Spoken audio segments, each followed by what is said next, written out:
But it's interesting that there's a lot of things about this story that failed to get into the tour. And I think one of the reasons is because it would show Joseph Smith as being a man just like the rest of us, reacting in a very normal way, a defensive way, hardly acting in the way that we would probably think of first century martyrs who willingly went to their deaths, not volunteering. You didn't volunteer to be a martyr in the early church. But when you were going to be martyred, you went realizing that you were going to die for the cause of Christ. And we don't see that with Joseph Smith. We see him instead going out in a gun battle. We see him trying very hard to escape his assassins. And I guess technically, the Mormons might try to say, well, yes, he still basically died for his cause because he wouldn't have been there had it not been for all the things that he stood for. Okay, perhaps. But I think when they use the word martyr so flippantly, I think they actually detract, at least in my mind, from the ancient Christians, for instance, who in my mind went willingly for their faith in Christ. I don't see that with Joseph Smith. I don't see him going willingly like the first century Christians. The romanticizing of Joseph Smith's death is really illustrated, I think, with this film, Joseph Smith, Prophet of the Restoration, that is currently being shown downtown in the Joseph Smith Memorial Building. It's supposed to be an accurate account of Joseph Smith's life during the Nauvoo period, and it also shows his death at Carthage. But what's interesting is after Hiram is shot, and he's laying there in Joseph Smith's arm in this very dramatic scene, instead of Joseph Smith grabbing the smuggled pistol that he had in his pocket, which is what history tells us he did, Joseph Smith turns towards the window. And as you see bullets flying through the glass of this window, you see the camera angle going towards the window, and it's supposed to be through the eyes of Joseph Smith, goes up towards the window, and as it crashes through the window, instead of falling to the ground, the camera angle goes up in the air as if in an ascension. And what's interesting is then it kind of fades to black, and then you see Joseph Smith, looking up into the sky with the words, "O Lord, my God." Now this is misleading. It's not that Joseph Smith didn't say that, because he most certainly did, but he certainly didn't say it the way the film portrays. I have a book here by Richard L. Bushman.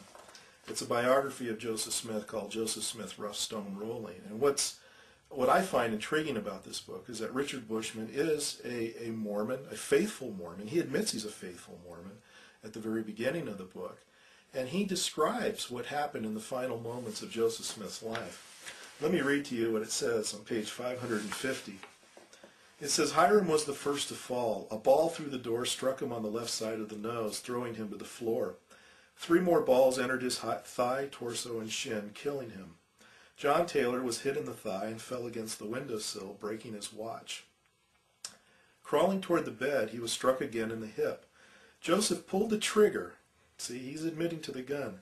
Joseph pulled the trigger 6 times into the hail, dropped the pistol on the floor, and sprang to the window. With one leg over the sill, he raised his arms in the Masonic sign of distress. A ball from the doorway struck his hip, and a shot from the outside entered his chest.